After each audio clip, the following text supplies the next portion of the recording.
പരിശുദ്ധ പരമദിവ്യകാരുണ്യത്തിന് എന്നേരവും ആരാധനയും സ്തുതിയും പുകഴ്ചയും ഉണ്ടായിരിക്കട്ടെ. പരിശുദ്ധ പരമദിവ്യകാരുണ്യത്തിന് എന്നേരവും ആരാധനയും സ്തുതിയും പുകഴ്ചയും ഉണ്ടായിരിക്കട്ടെ.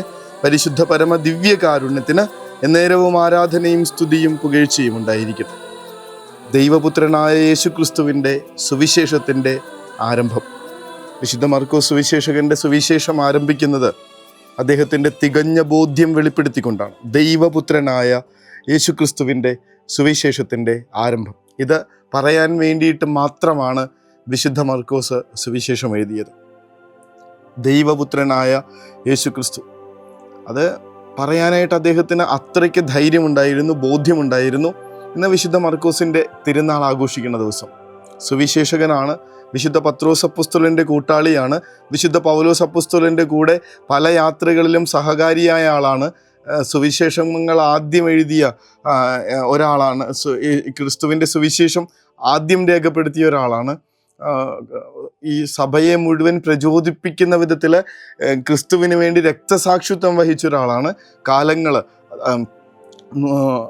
നൂറ്റാണ്ടുകൾ, സഹസ്രാബ്ദങ്ങൾ കഴിഞ്ഞിട്ടും ക്രിസ്തുവിൻ്റെ സുവിശേഷം ഇന്ന് ഈ ലോകത്തിൽ നിറഞ്ഞു നിൽക്കുന്നതിന് തൻ്റെ തൂലിക ചലിപ്പിച്ച ഒരാളാണ്.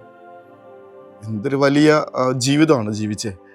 നമ്മളൊക്കെ വെറുതെ ഇങ്ങനെ ജനിച്ചു ജീവിച്ചു വെറുതെ മരിച്ചുപോയി എന്നൊക്കെ നമ്മളുടെ ജീവിതത്തെക്കുറിച്ച് പദം പറയുമ്പോൾ, ഇവിടെ ഒരാൾ കാലങ്ങളായിട്ട് ക്രിസ്തുവിനെ ഓർമ്മിപ്പിച്ചുകൊണ്ട് അയാളുടെ ജീവിതം കൊണ്ട് അടയാളപ്പെടുത്തിക്കൊണ്ടിരിക്കുക. എന്തൊരു മഹത്വമുള്ള ജീവിതമായിരുന്നു എന്നുള്ളത്. വിശുദ്ധ മർക്കോസിനെ കുറിച്ച് സുവിശേഷത്തിൽ കൃത്യമായിട്ട് രേഖപ്പെടുത്തുന്നില്ലെങ്കിലും അദ്ദേഹത്തെക്കുറിച്ചുള്ള പ്രതിപാദനങ്ങൾ, അദ്ദേഹമാണെന്ന് പറയത്തക്ക വിധത്തിൽ ഒരുപാട് കാര്യങ്ങൾ സുവിശേഷത്തിൽ രേഖപ്പെടുത്തിയിട്ടുണ്ടെന്ന് പിന്നീടുള്ള ചരിത്ര പഠനങ്ങൾ നമ്മളോട് പറഞ്ഞു തരും. ഈ കാനായിൽ കർത്താവ് വെള്ളം വീഞ്ഞാക്കിയ സമയത്ത് ആ കൽഭരണികൾ നിറയ്ക്കാനായിട്ട് വന്നവരിൽ ഒരാൾ വിശുദ്ധ മർക്കോസ് ആണെന്നുള്ളൊരു പാരമ്പര്യമുണ്ട്. കർത്താവ് ഇങ്ങനെ ഗെത്സമനിയിൽ പ്രാർത്ഥിച്ചുകൊണ്ടിരുന്ന സമയത്ത് ഒരു ചെറുപ്പക്കാരനെ പിടികൂടുന്ന കാര്യമൊക്കെ നമ്മൾ കാണുന്നുണ്ട്. കർത്താവിനെ പിടികൂടി അതേ രാത്രിയിൽ പുറംകുപ്പായം ഉപേക്ഷിച്ച് ഓടിപ്പോയത് മർക്കോസ് ആണെന്നുള്ള പാരമ്പര്യമുണ്ട്. ഇത് കർത്താവിൻ്റെ പിന്നാലെ നടന്ന് കാര്യങ്ങൾ കൃത്യമായി കണ്ട് മനസ്സിലാക്കിയത് കൊണ്ടാണ് വിശുദ്ധ മർക്കോസിൻ്റെ സുവിശേഷത്തിന് ഇത്ര ക്രിസ്പായിരിക്കുന്നത്. ഇത്ര ചെറുതായിരുന്നിട്ട് പോലും നമുക്കിങ്ങനെ കൃത്യമായിട്ടുള്ള കാര്യങ്ങൾ മനസ്സിലാക്കാൻ പറ്റണമെന്നൊക്കെയുള്ള വായനകളൊക്കെ ഉണ്ട്, വ്യാഖ്യാനങ്ങളൊക്കെ ഉണ്ട്. അതുപോലെ തന്നെ കർത്താവ് അന്ത്യത്താഴം ഭക്ഷിച്ചതും പെന്തക്കുസ്ത നടന്നതുമൊക്കെ വിശുദ്ധ മർക്കോസിൻ്റെ വീട്ടിലായിരുന്നു എന്നുള്ള പാരമ്പര്യങ്ങളുണ്ട്.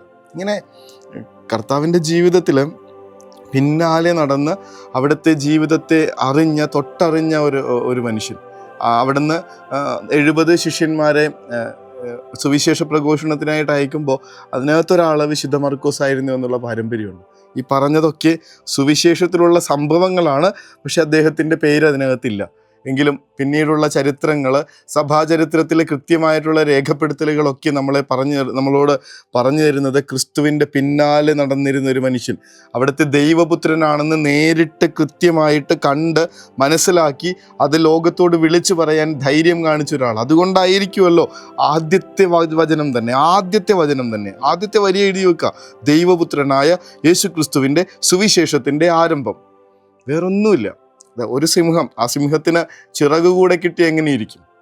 അതും ഈ ലോകത്തിലേക്കും വെച്ച് ഒരു മോസ്റ്റ് പവർഫുൾ ആയിട്ടുള്ള ഒരു ജീവിയായിട്ട് മാറും. അതാണ് മർക്കോസ് സുവിശേഷകൻ്റെ സുവിശേഷത്തിൻ്റെ അടയാളമായിട്ട് സഭാചരിത്രം രേഖപ്പെടുത്തി വെച്ചിരിക്കുക. ദ വിങ്ഡ് ലയൺ, അതായത് ഒരു ചിറകുള്ള ഒരു സിംഹം. ഈ ലോകത്തോട് മുഴുവൻ വിളിച്ചു പറയാൻ, ദൈവപുത്രനായ ക്രിസ്തുവിൻ്റെ സുവിശേഷം വിളിച്ചു പറയാൻ ധൈര്യം കാണിക്കുന്ന ഒരു മനുഷ്യൻ. ആദ്യത്തെ ഭാഗങ്ങളൊക്കെ നമുക്ക് അങ്ങനെ അത്രയ്ക്കും പവർഫുള്ളായിട്ടാണ് തോന്നണേ. വിശുദ്ധ സ്നാപക യോഹന്നാൻ്റെ വരവോടുകൂടിയൊക്കെയാണ് അദ്ദേഹം ഇങ്ങനെ സുവിശേഷം പറഞ്ഞൊക്കെ തുടങ്ങുന്നത്. അത്രയ്ക്ക് പവർഫുള്ളായിട്ട് അന്നത്തെ ആദിമകാല ക്രിസ്ത്യാനികൾ എങ്ങനെയാണ് ക്രിസ്തുവിനോട് ചേർന്നിരുന്നത്, ഇനി വരാനിരിക്കുന്ന ശിഷ്യന്മാർ എങ്ങനെയായിരിക്കണം ക്രിസ്തുവിനെ ജീവിക്കേണ്ടതെന്നൊക്കെയുള്ള കൃത്യമായിട്ടുള്ള ഓർമ്മപ്പെടുത്തലുകളുമായിട്ട് വിശുദ്ധ മർക്കോസിൻ്റെ സുവിശേഷം. അങ്ങനെയുള്ള ഒരാൾക്ക് കർത്താവിന് വേണ്ടി മരിക്കുന്നതിൽ ഒരു പ്രയാസം ഉണ്ടാവില്ല. ഈ പ്രധാനപ്പെട്ട ശിഷ്യന്മാരുടെ കൂടെ രണ്ടുപേരുടെയും കൂടെ, പത്രോസ്ലിഹയുടെയും പൗലോസ്ലിഹയുടെയും കൂടെ നടന്ന് ഈ നാടൊട്ടുക്കും സുവിശേഷം പ്രഘോഷിച്ച ഒരാൾ, അന്ന് സ്ഥാപിതമായിട്ടുള്ള പ്രധാനപ്പെട്ട 5 സഭകളിൽ ഒന്ന് സ്ഥാപിച്ചത് വിശുദ്ധ മർക്കോസ് സുവിശേഷകനായിരുന്നു. അങ്ങനെയുള്ള ഒരാൾ ഇനി താൻ അനുഭവിച്ചറിഞ്ഞ സത്യത്തെ, താൻ കണ്ട ബോധ്യപ്പെട്ട ക്രിസ്തുവിനെ വിളിച്ചു പറയുന്നതിന്, മരണം കൊണ്ടുപോലും വിളിച്ചു പറയുന്നതിന് സന്നദ്ധനായിരുന്നു എന്നുള്ളതാണ്. വിശുദ്ധ മർക്കോസിൻ്റെ ജീവിതത്തിൻ്റെ ഏറ്റവും പ്രധാനപ്പെട്ട ഹൈലൈറ്റ് അദ്ദേഹത്തിൻ്റെ രക്തസാക്ഷിത്വം തന്നെയായിരുന്നു. സാധാരണ മനുഷ്യരെ കൊല്ലുന്നതിൽ നിന്നൊക്കെ കൂടുതൽ ക്രൂരമായിട്ട് അദ്ദേഹത്തെ കൊന്നുകളയാനായിട്ട് അവർ തീരുമാനിക്കുന്നുണ്ട്. ഇത്രയും മനുഷ്യരുടെ ഇടയിലേക്ക് ക്രിസ്തുവിനെ എത്തിക്കാനായിട്ട് കാരണക്കാരനായ ഒരാളെ സാധാരണ മരണം കൊണ്ട് ശിക്ഷിച്ചാൽ പോരാ എന്ന് അന്നത്തെ കാലം, അന്നത്തെ അധികാരികൾ തീരുമാനിക്കുന്നുണ്ട്. ഒരു കുതിരയുടെ വാലിൽ അദ്ദേഹത്തെ കെട്ടിയിടാൻ തീരുമാനിക്കുന്നു.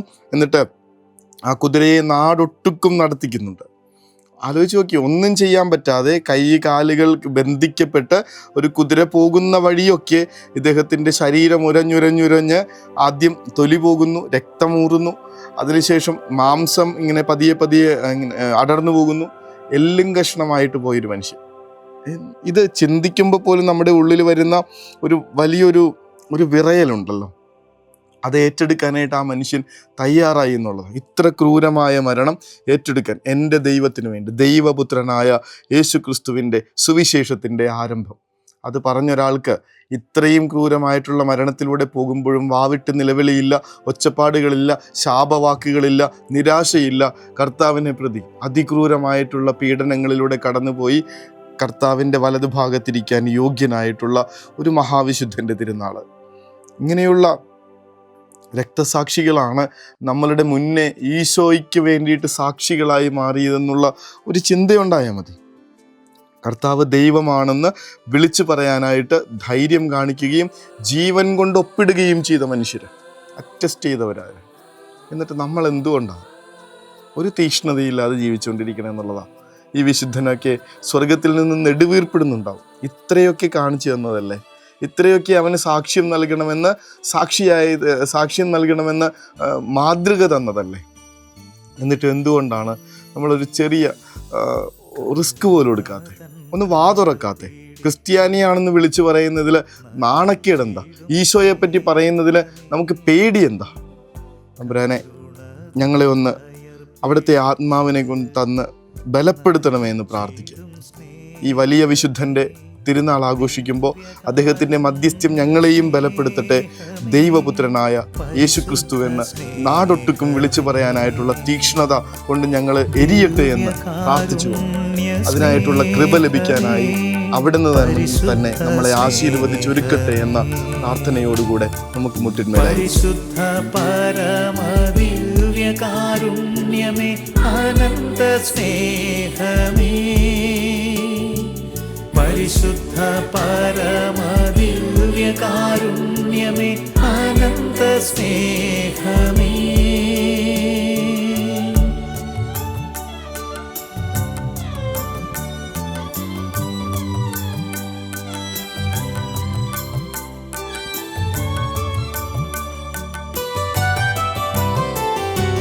പരമ ദിവ്യകാരുണ്യത്തിന് എന്നേരവും ആരാധനയും സ്തുതിയും പുകഴ്ചയും ഉണ്ടായിരിക്കട്ടെ. പരിശുദ്ധ പരമ ദിവ്യകാരുണ്യത്തിന് എന്നേരവും ആരാധനയും സ്തുതിയും പുകഴ്ചയും ഉണ്ടായിരിക്കട്ടെ. പരിശുദ്ധ പരമ ദിവ്യകാരുണ്യത്തിന് എന്നേരവും ആരാധനയും സ്തുതിയും പുകഴ്ചയും ഉണ്ടായിരിക്കട്ടെ. യേശു ദൈവപുത്രനാണെന്ന് ഹൃദയം കൊണ്ട് വിശ്വസിക്കുകയും അധരം കൊണ്ട് ഏറ്റുപറയുകയും ചെയ്യുന്നവനാണ് ക്രിസ്ത്യാനി എന്നുള്ള തെളിച്ചം ഈ രാത്രിയിൽ ഞങ്ങൾക്ക് തരണമേ. അത് വിളിച്ചു പറയാൻ അടുത്ത ദിവസം മുതൽ ഞങ്ങളുടെ വഴികളെ നയിക്കണമേ. ആത്മാർത്ഥമായിട്ട് പ്രാർത്ഥിച്ചിട്ട് വേണം ഉറങ്ങാൻ പോകാൻ. നാളെ എഴുന്നേൽക്കുന്നത് സുവിശേഷകനായിട്ടായിരിക്കണം. അവനെ വിളിച്ചു പറയാനായിട്ട് ധൈര്യം കിട്ടിയ സാക്ഷിയായിട്ടായിരിക്കണം. കർത്താവ് അനുഗ്രഹിക്കട്ടെ.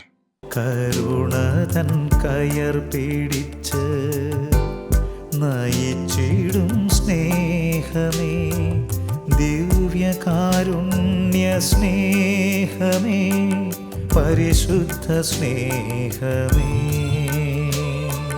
പരിശുദ്ധ പരമ ദിവ്യകാരുണ്യമേ, അനന്ത സ്നേഹമേ, പരിശുദ്ധ പരമ ദിവ്യകാരുണ്യമേ.